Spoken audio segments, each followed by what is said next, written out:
When I wake, you 24. Before my ankles hit the floor. Take a break, say thank you, Lord. Then I dip up out the door. Don't lack it, I can't afford. Built tough like a Ford. Pack the word like a sword. This a battle, this a war. For your mind, it's a war. For your time, it's a war. For your money, it's a war. This ain't funny, it's a war. For the kid, it's a war. For how you live, it's a war. For your focus, it's a war. We ain't joking, it's a war. Let's tell the squad to squad up. Let's uplift and lift God up. He laid down his life and got up. Rather we wins and lose, they not us. Can't tie us down or hold us back. Pop obliquity, we holy strap. It's a war and we on attack. On point like we on up.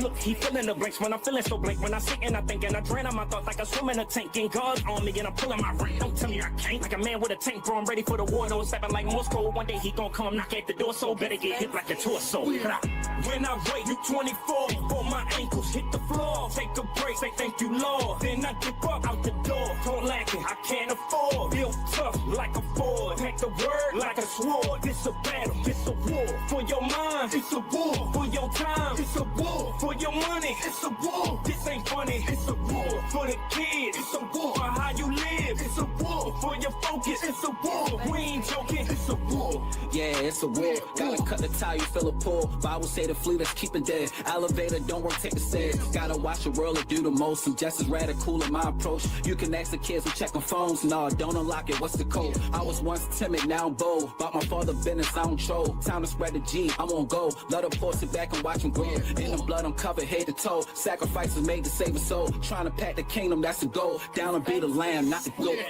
When I wake, you 24. Before my ankles hit the floor. Take a break, say thank you, Lord. Then I dip up out the door. Don't lack it, I can't afford. Built tough like a Ford. Pack the word like a sword. This a battle, this a war. For your mind, it's a war. For your time, it's a war. For your money, it's a war. This ain't funny, it's a war. For the kid, it's a war. For how you live, it's a war. For your focus, it's a war. We ain't joking, it's a war. Fighting with a masquerade, war. The devil I eradicate. I'm a soldier for the Lord above.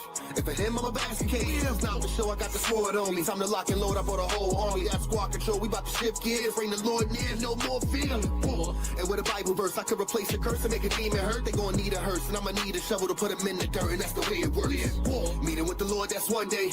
Gotta read more than Sunday. Rather be a victim of the faith than the face of disgrace of me making a mistake.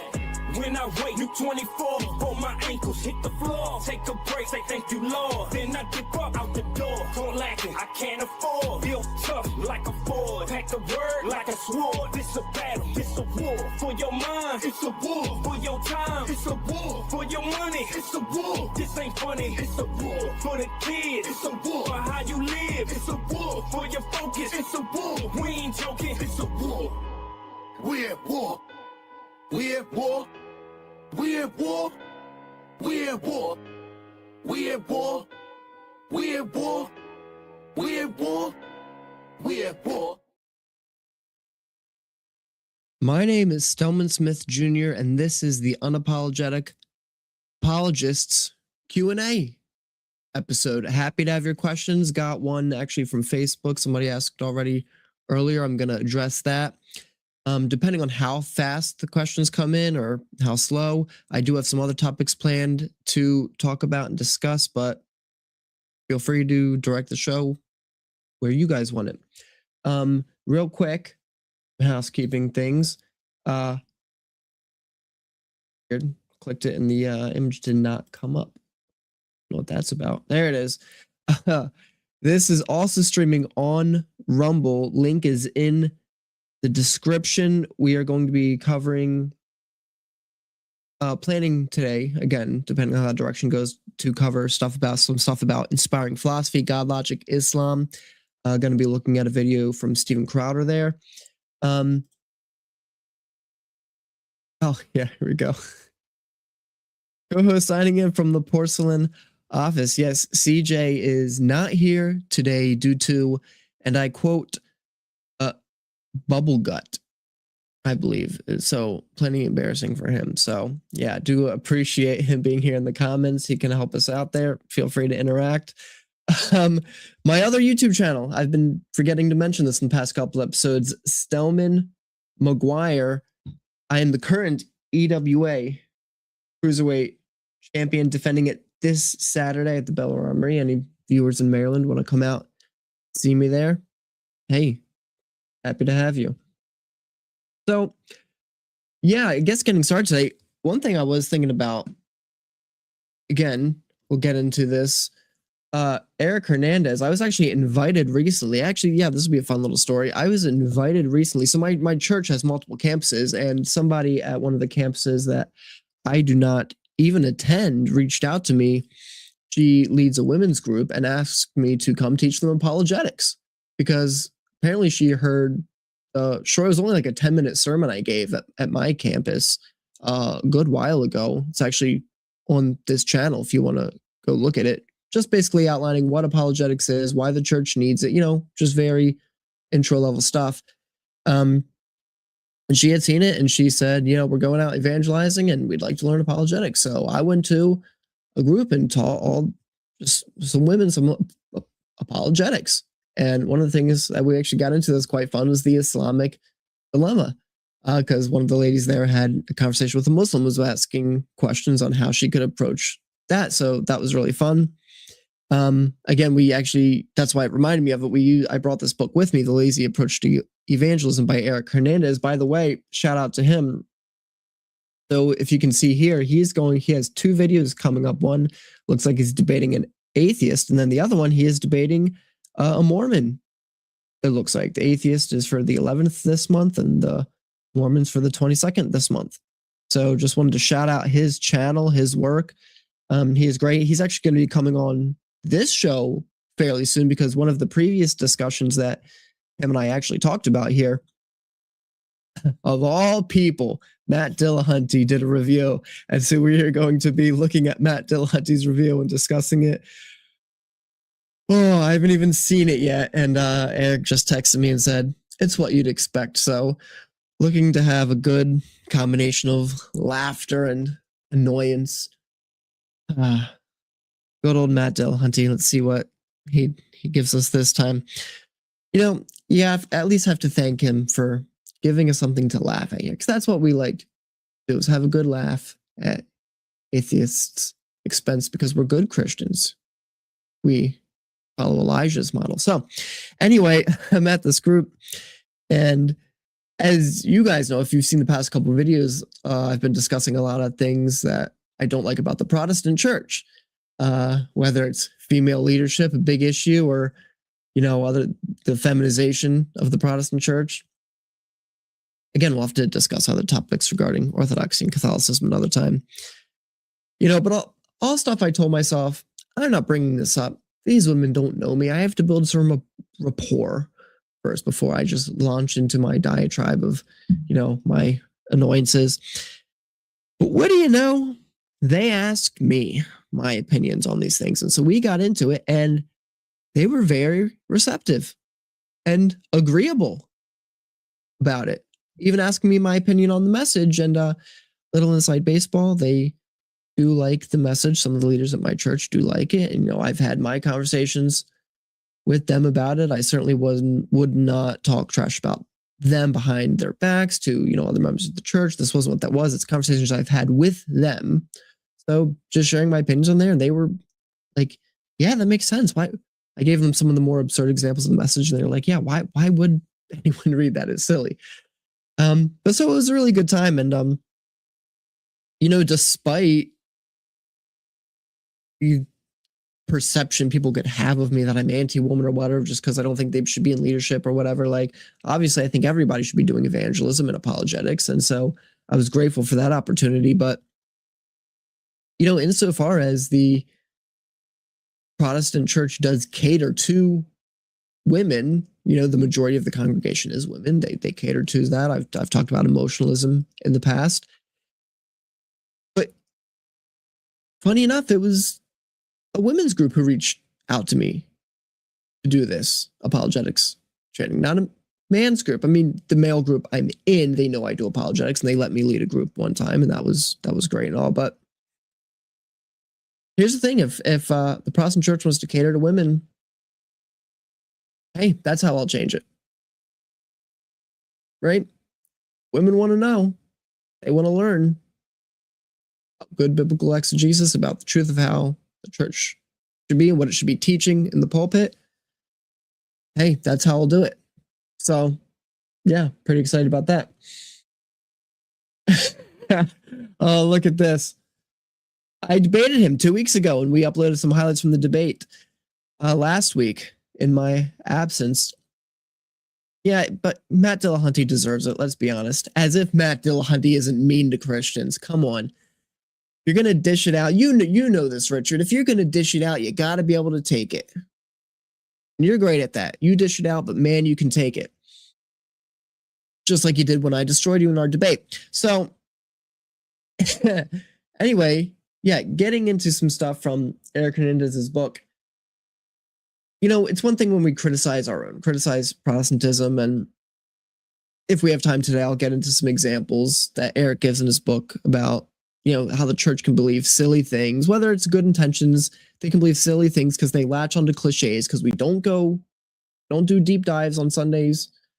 And so people have really shallow theology. They don't know how to do exegesis, and they latch onto cliches because they sound really profound. And then usually it's like, yeah, and it might not seem like that big a deal, but when you really go down the logic trail, it leads to some absurd beliefs. And it's tempting when you think about that when I'm going after atheists, especially ones on TikTok, that you think, well, it's the Christian's fault, isn't it? It's the church's fault. I mean, they're doing a bad job representing Christianity, then like, what do you expect atheists to believe? But here's the thing, is like all these atheists claim to be like high level intellectuals, and oh, well, I was a Christian, I know apologetics, and you know, and it's like when you can easily just go, doesn't matter how many conversations you have with dumb Christians, like you can go on any YouTube channel, the apologetics channel. I mean, maybe there's some, you know, bad ones out there, but you know, Eric Hernandez, Inspiring Philosophy, these guys, Tim Stratton, Free Thinking Ministries, Trinity Radio, like, and you really don't have any excuse to be ignorant. Yeah, you know what, let's do this question. So there's a question on Facebook. I'm not gonna bring it up on the screen, but I am going to read it. It's about Molinism. So yeah, this is kind of left field. I know Molinism. If you don't know what that is, I believe I had some discussions on my channel previously with Tim Stratton, so I don't have to just rehash all that out. Go check those out. Go check out Tim Stratton's channel, Free Thinking Ministries. Him and Josh Klein over there doing some great stuff. I may have to give a little preamble just because of the context of the question. But, you know, when we talk about God's foreknowledge and its relation to our free will, suffice it to say, as a monist, we believe that foreknowledge is not causal. This is what a lot of atheists get wrong when they're like, well, if God foreknows what you're going to do, you don't have free will. It's stupid. Foreknowledge isn't causal. God knowing what you're going to do doesn't cause you to do it. And of course, there are Calvinists who believe that God does know the future because he determines everything. Like he causally determines everything. You think you have free choice. You don't. I don't care what they want to argue with compatibilism. It doesn't work. So we're not going to get into that. But of course, Molinism would go a different route than strict Arminianism, which just says that God has simple foreknowledge of the present world or the actual world. And Molinism would say God also has counterfactual knowledge of worlds he could have created, of things that we could have done had circumstances been different in different universes, different worlds that he could have created. And again, that gets more complicated, and I might be losing some people, but I'm just going to go ahead and read this question because I do see this quite a bit from Facebook. So I'll read it. I have a question on Molinism that I can't seem to get a clear answer on. How is Molinism not determinism just at the moment of creation rather than active current decreeing? So he's pointing out that, yeah, Calvinism is determinism because God is actively decrees all things. Of course, he decreed it prior to the creation. There's also that. But yeah, there's a direct causal chain at every moment to what you're doing. And he's saying, how does Molinism not have the same problems just at the moment of creation?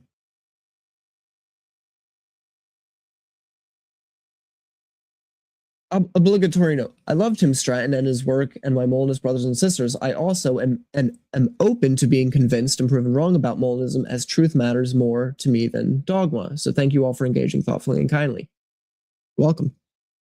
According to Tim Stratton, everyone's favorite Molinist, an event is determined if and only if there exist antecedent conditions that are jointly sufficient to necessitate the event. So that's like rock rolling downhill, somebody kicked it. That's the antecedent condition that necessitated it doing it. It follows the laws of physics. This is how Eric argues against atheism, right? Previously on this channel, that like if all the thoughts in your head are just the result of chemistry over which you have no control, you rewind the course of history back through evolution and just the laws of physics, there's always an antecedent condition that directly causes something. So the idea that if you have free will on atheism is an illusion. Calvinism, again, I know the compatibilists will get mad at me, same thing. So that's what he means by antecedent conditions. Based on what I can tell, Molinism seems to fit that definition, but I get told basically, you don't understand Molinism. Sound familiar? Here's how I see it. What determined means. An event is determined if and only if there exist antecedent conditions that are jointly sufficient to necessitate the event.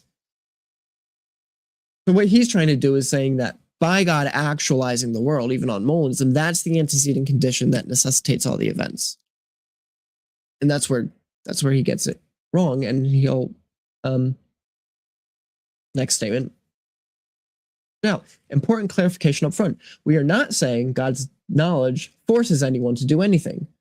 Knowledge by itself doesn't cause or push. There you go. The issue is God's choice to create one complete timeline rather than another. That choice is what makes outcomes inevitable. So here's an issue, and I don't know if this is just a poor choice of words on his part or if he's actually going this far.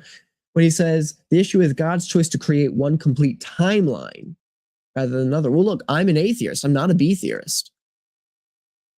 Now, there are discussions to be had about the relationship between free will and a B theory of time.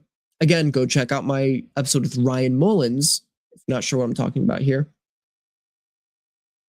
But I don't buy that. I don't think that God just creates a B theory timeline where every single choice is just already simultaneously happening for all eternity, no matter what.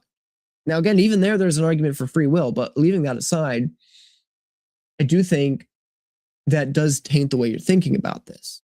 Again, the idea is God creates the timeline and then boom, there you are at time T doing whatever thing eternally. Where's the free will there? But I reject that. I believe in A theory. So I believe the future doesn't exist yet. It really doesn't. And I do have free will for tomorrow. But look how he has these statements where he kind of creates the problem and then he kind of solves it himself. An event is determined if and only if there exist antecedent conditions that are jointly sufficient to necessitate the event. So he's putting at the act of God creating, but then he says knowledge doesn't force anyone to do anything. Knowledge isn't causal. Now, he might say, well, it's not simply God's foreknowledge. And there's more here I'll read. It's the act. It's God doing something. He's creating this particular universe where he knows what people will freely do. Right? So God's doing something. It's not simply God's knowledge. It's God's active choice and active participation in creating. I don't mean participation like anyone else helps him, but God's act of creating. That's the act that sets into motion things. Well, here's the thing is that initial act, even if it's of one universe over another, that initial act, if it includes libertarianly free creatures, I don't see the problem here. They're not determined. Right? How does Molinism boil down to determinism? It seems that he's going to want to say that, well, if God creates a universe in which he knows you will freely choose to do Y, when he could have created a universe in which you would freely choose to do X, God's initial act of creation here is what necessitates Y, but not if he gives me libertarianly free will. But because it's the fact that in either universe, I could do X or Y. Right? In the actual world, I can do X or Y. Right? But why is it that I do Y? Because I choose it. So the fact that God actualized the world in which I freely chose to do Y instead of X, instead of the world where I freely chose to do X over Y, God's choice to actualize one particular world doesn't remove the word freely from the description of my action in that instance. That's why it doesn't boil down to determinism, but maybe there's something I missed. I'll continue reading here. The argument: God knows every possible timeline he could create. In each one, he knows exactly what every person would freely choose in every situation. 2, God freely picks one of those timelines and makes it the real one. 3, once God has picked that particular timeline, the situations we actually face are the ones that occur in it. And given what he already knows we would do in those situations, our actions follow. So there's a mistake there in 3, but I'm gonna finish the last 2 points just to get the entirety of it out there before I go back and address it.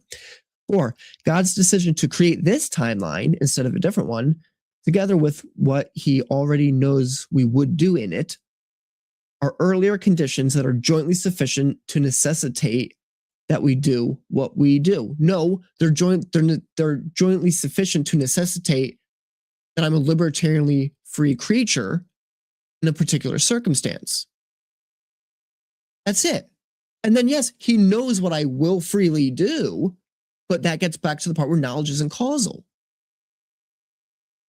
Right? Him knowing what I will freely do does not now negate the fact that what actually was jointly sufficient in the act of creation was a libertarianly free creature in a set of circumstances. And I guess I will go back to point 3 real quick, which is that he kind of insinuates that the situations determine the action. And I get it. This might be what would you say? An unfortunate circumstance of the language we do, where we talk about God creating circumstances which he knows what free creatures will do. This doesn't mean that situations therefore cause what we do, right? Like, as a purely autonomous agent devoid of all circumstances, I could do X or Y, but then when God puts me in this circumstance, it causally determines me to do X, and then when he puts me in this circumstance, that causally determines me to do Y. No, often it's, well, I can do both choices in either circumstance.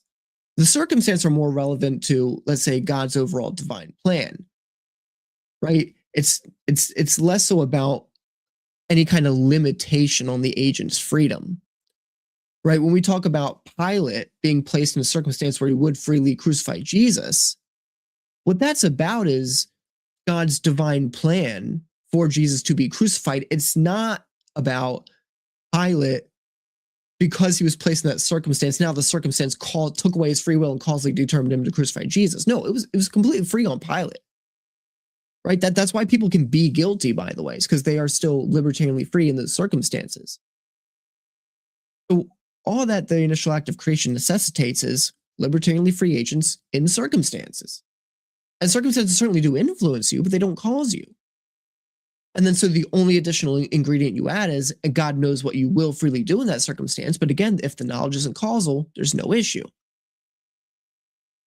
Apologize, I didn't get through all the points. Point number 5. This is true of every choice we ever make. God knew what we would do in every possible timeline, then he chose one timeline. And that choice is an antecedent condition jointly sufficient to necessitate everything that happens in it. And that's just simply where I disagree. Right? You have the foreknowledge first, which is not causal. And then what God creates is only jointly sufficient to necessitate libertarianly free creatures. And then knowing what they will do, putting them in circumstances where he can still accomplish his will. Maybe I'm missing something here, but I wish I had Tim Stratton here to help me out here and tell me if I'm missing something. But yeah, that seems pretty straightforward to me. Let's see here. He has listed here the usual pushback I get. Quote, but we could have chosen differently. God only knows what we would choose, end quote. Yes, in a different timeline, we could have chosen differently. No. Not only in a different timeline. Maybe in a different timeline, we would have chosen differently. But in the present timeline, we could have chosen differently. We just don't. And God knew which one it would be. The problem is that God didn't create that other timeline. He created this one. Yes, where we can choose multiple options. Inside this timeline, the earlier conditions, God's decision to create it, plus what he knows we would do, are jointly sufficient to necessitate that we do what we do. This is exactly what Tim Stratton calls determined. Yeah, but again, what he's doing is he's baking in God's foreknowledge of the decision after he's already admitted that's not causal. It doesn't work. Again, I know I'm repeating this, but what's jointly sufficient to necessitate, or what's jointly sufficiently necessitated by God's act of creation of this timeline is libertarianly free creatures in certain circumstances. That's it. That's what God necessitates, libertarianly free creatures. That means that we have free will. That means that determinism is not true. And again, when you talk about God's plans with Pilate or all other circumstances you can name, that gets into predestination, which is not determinism. So you can have the predestination discussion, but that's not determinism. So you can't just add in at the back end what we end up freely doing, God foreknowing that, which admittedly isn't causal, and then somehow using that as justification to remove the word freely from our choice. Quote, if we had chosen the other thing, God's knowledge would have just been different, end quote. That answer treats our choice as if it decides which world becomes real. On Molinism, it works the other way around. God already knows what we would do in every possible world, and then he picks world to make real. Yeah, but he picks based on what libertarianly free creatures are going to do. So it's not clear the direction there. God already knows what we would do in every possible world, and then he picks which world to make real. I think I just read that. Once he has picked the timeline, and therefore every action in it is the one that occurs. Again, I'm not a B theorist. I think that that's a real problem with his conception here. Pointing to a different world God didn't create doesn't change the fact that the world he did create is the one whose outcomes are necessitated by his choice. Again, no.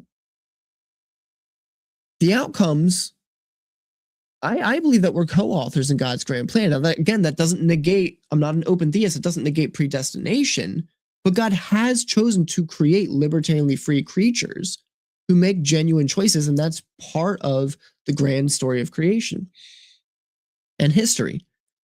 So let me read that last sentence again. He did create, the fact that the world he did create is the one whose outcomes are necessitated by his choice. Yeah, no. Because the choices of libertarianly free creatures, the knowledge isn't causal. So there's that's the recipe that's making this bad. Is we have two truths here. God creates a world with libertarianly free creatures. Also, God knows what they will do in the circumstances they're in. And what's happening is we're blurring the lines between those two. Right? The necessity of libertarianly free creatures with God's knowledge of what they would do. So it sounds like it's causal, but we have to separate them. The knowledge isn't causal. What was causal was creating libertarianly free creatures, and you don't get rid of the libertarian free will of those creatures by conflating the two things. And then there's some other stuff that some other people might be better at answering here, because it gets into modal collapse. And so I'm going to be having Ryan Mullins again on the show. We're supposed to have it done last month. We're still working out scheduling because we want to be able to do it in person. So getting our schedules to meet up is tricky. So anyway, I may have lost a lot of you. For those of you who are interested in the Mullinism debate, who are familiar with those kinds of debates, hopefully that will have helped at least some. I'd be curious to know if Tim Stratton would be okay with my commentary there or would chastise me for it. Now look at this, Richard. Future doesn't exist yet. Okay, open theist. No, open theist is the one who says God doesn't know the future because it doesn't exist. Not every atheist. Every atheist affirms this. That doesn't make open theist. That's funny. Okay. Yeah, not getting a lot of questions here. So I am actually going to, and this is something I wanted to address, is Alex O'Connor recently had John Lennox on his show for the second time to talk about the problem of evil. And so I'm just going to look at a quick statement from Alex here because it kind of summarizes two sections they go through. They go through the problem of divine hiddenness and then onto the problem of suffering.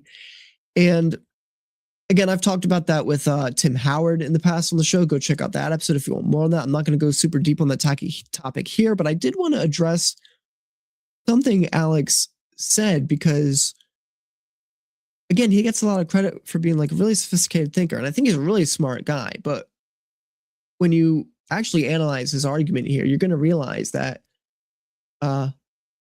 it's just incredulity. He's just taking his incredulity and using it as an argument. I don't think it works. So go ahead and bring this here. We're going to get this tab instead. Make sure I've got it up here. Not up here. There we go. All right, let's look at this. Yeah, well, sometimes you say, you know, the problem of evil is the biggest problem for both Christians and atheists. And there is this line that sort of says, you know, if you're an atheist and you say that there's a problem of evil, you need to be able to account for where evil comes from. Yes, or what evil is. Yeah, and I think that's fair enough, which is why I'm always careful to talk about what I'd rather call like the problem of suffering. Yes, which is that's to say, okay. I just wouldn't predict it's not that there would be no suffering whatsoever, but it's the... By the way, just real quick, this isn't the main point I want to make here, but I addressed this with Tim Howard. Changing it from the problem of evil to the problem of suffering doesn't actually get you out of the moral trap that it creates for the atheist, because what's the argument? The argument is that the suffering is bad. Now, again, he'll do his best to avoid moral terms, right? He'll say the suffering is unpredicted, or I just wouldn't expect as much of it. But as soon as he gets to words that he's going to be using here, like gratuitous, well, the gratuitous means it's devoid of meaning. Well, what does that mean? Well, that now you're getting yourself into the moral realm of it. Well, it's immoral if God allows suffering that doesn't have any meaning. In other words, a moral justification. So the atheist can't actually avoid the moral problems here with the argument by simply changing it from evil to suffering, because that's the whole point, is God would be immoral for allowing all the suffering. It would be wrong for God. That's why it's unpredicted, to use the non-moral phrase. But the whole point of saying it's unpredicted, why isn't it predicted? Well, because a good God wouldn't allow all this gratuitous suffering. It's the same moral issue. So here's your rhetorical lesson for the day. Don't let the atheists get away with that. When they want to make it about the problem of suffering versus the problem of evil, still ask them clarifying questions, push them on that. It doesn't actually get them out of the moral issues that it creates for them. But I digress. Back to the main point here. The arbitrariness of it, Yeah, the intensity. That's the hard bit. Yes. The apparent arbitrariness of it. Yes. Is that bad? Absolutely. And I know that there are people who... And the problem of evil and divine hiddenness are kind of versions of the same problem. It is. Which is, why does God allow bad things to happen? And I think that in individual cases, there are things you can say. But on the whole, I cannot... I find it difficult to believe that there isn't at least one person who sincerely just cannot be convinced that God exists. And there's no boiling rage, there's no hatred, there's no resistance. They just can't believe it. And I also believe that there's at least one person who has suffered arbitrary, gratuitous suffering that could have easily been avoided had it been in accordance with the will of the sustainer of the universe. I find those two very difficult to disbelieve, and I also find them very difficult to square with the existence of a God who loves us all and wants to come to know us all. And there it is. Boom. Oh, we have to pause. So go watch that full episode. By the way, the title is, let me get it, Why God Allows Suffering. That's the... Oh, wait, is that just... Yeah. So that's the title. Just type into YouTube, Alex O'Connor, John Lennox, to get John Lennox's answer, because John Lennox is brilliant.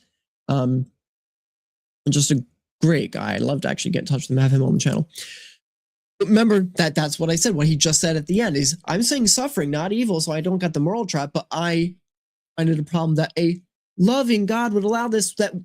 That's the moral issue. You're saying it's immoral for a loving God to do this.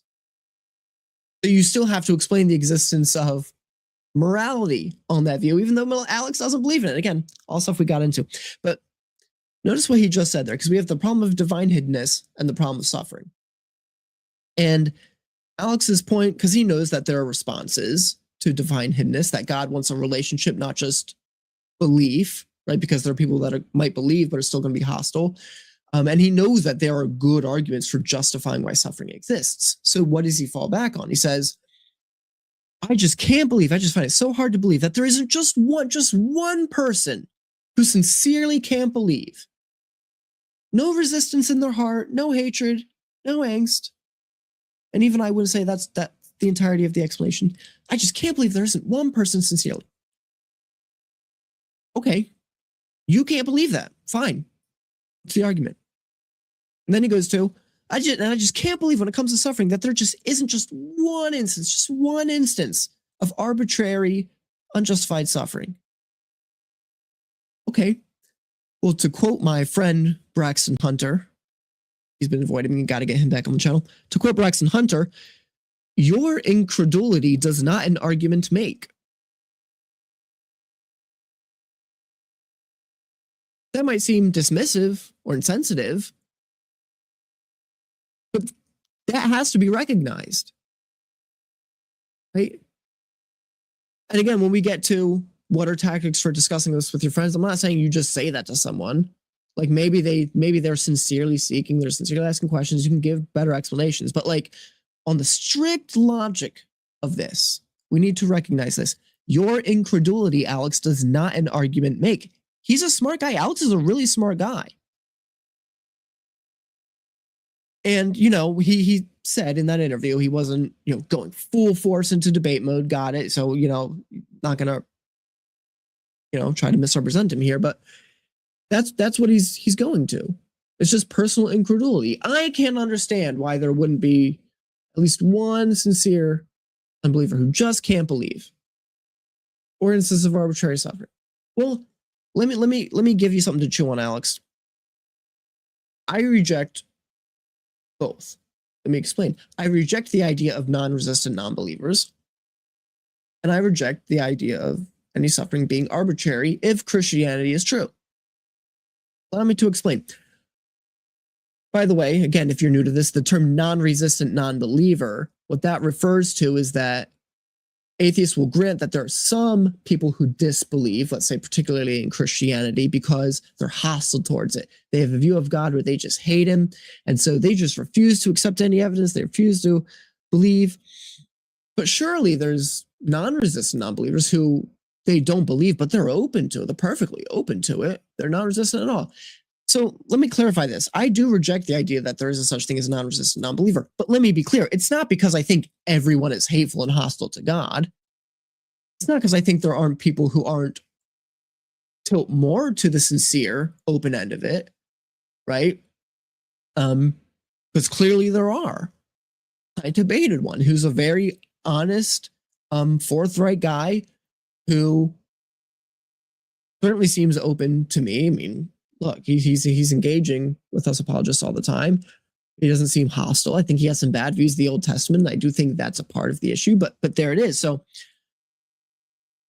I'm going to go with inspiring philosophy, Michael Jones' point here, which is he also rejects the idea of non-resistant non-believers, not because he thinks everybody's hateful and hostile, but because human beings just aren't that way. We're too complicated. We're not pure reason machines. Our emotions are tied up in nearly everything we do. That's the thing. Human psychology is just so insanely complicated that the claim of a non-resistant non-believer could never be proven, right? Because the way our biases work and the way our emotions influence the way we think about things, it doesn't, no one's, at least I'm not arguing that it's as simple as it has to be somebody who's hateful and hostile to God. It's like, no, they might just have a slight bias towards it because maybe a lot of their friends don't like Christianity, or their family isn't friendly with Christianity, and they're comfortable in their social group, and so there's a bias right there. Right? They just kind of don't want to upset the balance of their social group. It could be something as simple as that, or maybe something from their childhood that they think about, and maybe they're not still hostile about it, but like it's just like, I just don't really want anything to do with it. Or maybe there's more comfort here. That's the thing, is human psychology is just so complicated that to say that there are non-resistant non-believers, to me, bears way bigger a burden of proof than to just make a simple claim that, hey, human psychology is too complicated. And why do I say that? Because again, what Alex wants to say is, well, but I just can't believe there isn't one person. That's simply incredulity. That's all it is. And your personal incredulity does not an argument make. That's not how that works. And I think I said this to Eric Hernandez once. We were talking, I said, I also don't believe that there are non-resistant non-believers in the same way I don't believe that there are any non-resistant believers. Right? I struggle you know, I don't have intellectual doubts, but like we all resist, let's say God's calling us to do a particular thing. We know we have a moral obligation to do it, and we resist it. We find other justifications. Again, when we talk about the emotionalism of Christianity, that's a big problem, is we allow our biases to dictate how we do exegesis and how we read Christianity, how we understand God, and we try to get out of a lot of things that we know might be a stronger moral obligation on us, but seem tough, so we find a way around it. We find a verse that made us feel warm and fuzzy, and that gets us out of it here. So that's the issue, is all of us struggle against flesh. Period. Whether it's on tilts toward the more sincere end or the more hostile end, that's just the reality of it. Oh, so let's see. Bring this in before I get to the second point. I'm not resistant to God, but a God who is perfect, but who also says what some Old Testament verses claim he said would be inconsistent. Yeah, and we kind of went through a little bit of that. That wasn't on the YouTube front. That was on the Rumble front 2 weeks ago, where him and I just have disagreements with that. I don't think they're inconsistent, not only when you properly understand them, but like, hey, Richard, by what standard are they inconsistent? Because you're not saying it's a strict logical contradiction. You're saying that there's a moral inconsistency there. So by what standard? I'm going to do the precept thing to you. Not a presuppositionalist, but by what standard? Because I do think that is as an issue. I don't think atheists actually have the resources to make those kind of internal critiques. And I could say more, but I'm not going to pick on Richard when he's not here to defend himself. So, but even that, he just said, I'm not resistant to God. And it's like, maybe, hey, look, also, this isn't to say that atheists are being dishonest. I think he's telling the truth when he says that. But I would also suspect that his psychology, just like mine, is too complicated for a statement that simplistic to be the whole story. So there's that. But I do appreciate that he's kind of admitting a certain kind of resistance based on his personal preferences about morality to particularly the God of Christianity. I can respect that there. Yeah. Oh, well, there you go. He's finally converted by his standard. There you go. He capitalized his, so he has to be talking about God. Or he could be talking about me, by my standard. Richard, you could also go by that. I'll help you out there. So there you go. So that first point about divine hindness, Alex is just expressing personal incredulity. That's all he's got there. And then the suffering, he's just claiming there has to be just one instance of suffering that's arbitrary. And this is really an appeal to emotion. He's like, you're telling me God couldn't save just one baby from dying of this thing? You're really telling me God couldn't just do this? And he's really just appealing to your emotions there. But the thing is, and again, I discussed with Tim Howard, no Christian claims that we can have epistemic access to every single God justification God has for every single instance of evil. Right? But things that, I've discussed with Tim Stratton about, even the point for, let's even grant that, let's say, okay, there are sufferings that we can at least potentially draw lines of justification in this life. You go through this suffering, you learn something. Or you go through this suffering, maybe you die, but maybe it saves a bunch of other people. Like, again, getting into theodicies there, I'm not going to get into all that right now, but let's say you grant that, but you say, well, maybe it's conceivable there's an instance of suffering that doesn't work out to that person's benefit, doesn't work out to anybody else's benefits. What you're doing, though, is you're confining that to only here on heaven, or only here on earth. Sorry, I said the reverse. You're not taking into account the afterlife. And Alex never does that, right? He had a whole Jubilee thing, and I think Tim Howard pointed that out to him, that you're confining your arguments to this life. You're not taking into account the afterlife, which, like, fine, but then don't claim you're doing an internal critique if that's the case. And so, as Tim Stratton and I have discussed, it's like part of why we have free will in heaven and no suffering is because we've seen even the worst kinds of evil that you can imagine. We know it results from choosing the wrong thing. And so in heaven, essentially, we don't take that state of affairs for granted. The argument's more sophisticated than that, but without getting into all the nitty gritty there, that's the point. So even if you don't see the direct justification in this life, doing an internal critique, you have to include heaven, and then you lose the argument. Again, that could be spelled out way better. Go check out my episode with Tim Howard, where he really gets into that kind of stuff. And so there. So, Alex, your personal incredulity is not an argument to make. And kind of tied to this part where he said, where he's kind of talking about the non-resistant person. He said, they just can't believe. He actually made a statement. I don't know the timestamp for it, but again, go watch the video. He made a statement that people can't choose what they're convinced of. Says it so emphatically. People cannot choose what they're convinced of. This is really silly to me. This is like extraordinarily silly to me. Because when somebody says something like that, you might think of like real casual examples like, okay, fine, I couldn't be convinced that 2 + 2 = 5. Although we're in 1984, you never know. But find some kind of way in. I share that question with you. There you go. Sorry. Somebody called my phone and it connected to my earbuds automatically, and then it auto-played the video. Anyway, lost my train of thought. I don't know where I was. I was dressing Alex. Oh, right. The idea of people can't choose what they're convinced of. And again, you could think of some mundane examples. Like, am I going to be convinced the earth is flat? No. But like, when you think of examples like that, I can't be convinced 2 + 2 = 5, or I can't be convinced the earth is flat. These are not good examples for expressing, for at least establishing this as a rule for all things, because what you're talking about are things that are obviously true. And so the argument actually has to, in a way, what would you say, reject objective truth. And I'm kind of thinking of this on the spot, right? So if you say people cannot choose what to be convinced of, you kind of have to reject objective truth, because it's like, well, is truth not more convincing than falsehood? And you might say, well, yeah, it is. But then why do people, especially on worldview matters, disagree so vehemently? And they're so convinced that I can't be convinced God exists. Then this guy, I can't be convinced God doesn't exist. Right? When you use examples of like, well, I can't be convinced 2 + 2 = 5. It's like, well, because you know the truth, and your mind is already geared toward the truth in such a strong direction that is established beyond anything that you know someone could present. Like, that's the thing. Like, if you say I can't be convinced the earth is flat, it's not because you're hiding yourself from flat earth evidence. It's like, you've probably seen a little bit of it. You realize these guys are kooky. Like, you know there's nothing there.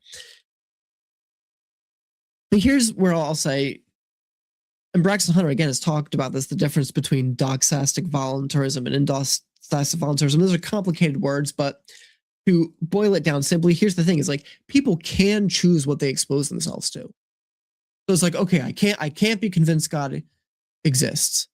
Like, well, have you exposed yourself to apologetics? Have you done what Richard has done, and spent a lot of time around apologists who can answer your questions? All of a sudden, that can change the equation, right? So like, yes, I can't choose right in this instant to snap my fingers and have a brand new belief, or have an opposite belief to what I currently have.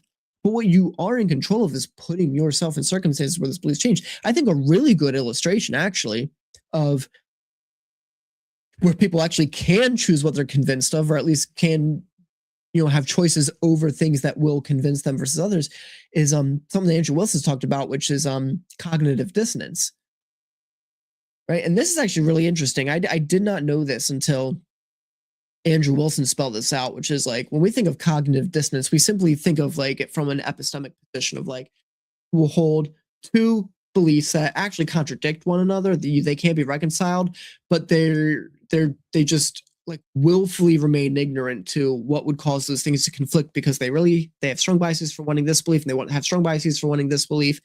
Like, for example, they're a Christian, but they're in favor of abortion, right? Those would be two opposing things. And what they'll do is they'll avoid even thinking about confronting anything that would force those beliefs to conflict in a way where they had to either reconcile them or act in a way, right? They'll be in one mindset when they're doing this, when they're at church worshiping, and then a completely another mindset, justifications if they're arguing about abortion in favor of or whatever. They turn it off. And so I've always understood that perspective from the purely intellectual level. But Andrew Wilson has pointed out that when he has debates and he's doing like internal critiques of people's worldviews and pointing out beliefs they have that contradict, he'll talk about cognitive dissonance in another context, which is, he says, him forcing them to confront these two opposing beliefs they have causes cognitive dissonance, and it's actually physically painful. This is why they freak out and yell at him. This is why they get all upset, start insulting him, and start freaking out and, you know, crashing out, all of this stuff, is because that's actually physically painful. And so knowing that extra bit of information, that's really interesting, because that tells you that that's going to be an extra bias if it's physically painful to not want to confront those things. Right? Now, talking about, oh, people can't choose what to be convinced of. Well, that's an active choice. That's an active choice to specifically block yourself off to having to reconcile your beliefs, or having to abandon one of them, or maybe change both of them. Right? That's an active choice. They're choosing what to be convinced of there. They're choosing to avoid things that change their mind. And then on the other side, it would also be a choice if they actually made the choice to confront that contradiction and change their mind and decide, okay, this is the belief I'll let go of because I want to hold on to this one, or vice versa, or this is how I reconcile them. That's a choice you're making on what to be convinced of. So cognitive dissonance is proof that Alex is just wrong. You can choose what to be convinced of. So maybe I went on too long about that. But oh, cracked cipher. No siege tonight. Well, let's go back and show where he is. Porcelain office. He has the gut bubbles. So made sure to mention that twice now to embarrass him. So yeah, so I guess, yeah, that's all I have for the YouTube end. I'm going to go to Rumble here. I'm going to do a little bit talking about inspiring philosophy, God logic, and Islam, and I'm going to look at a video from Steven Crowder. So, and if you want to see me on Rumble, download the Rumble app. It's free. Follow Stallman Smith Jr. Link is in the description of this video, so you can just click that. It'll take you right over there. And yeah, to YouTube, I will say thank you for watching, and bye for now. See you on Rumble.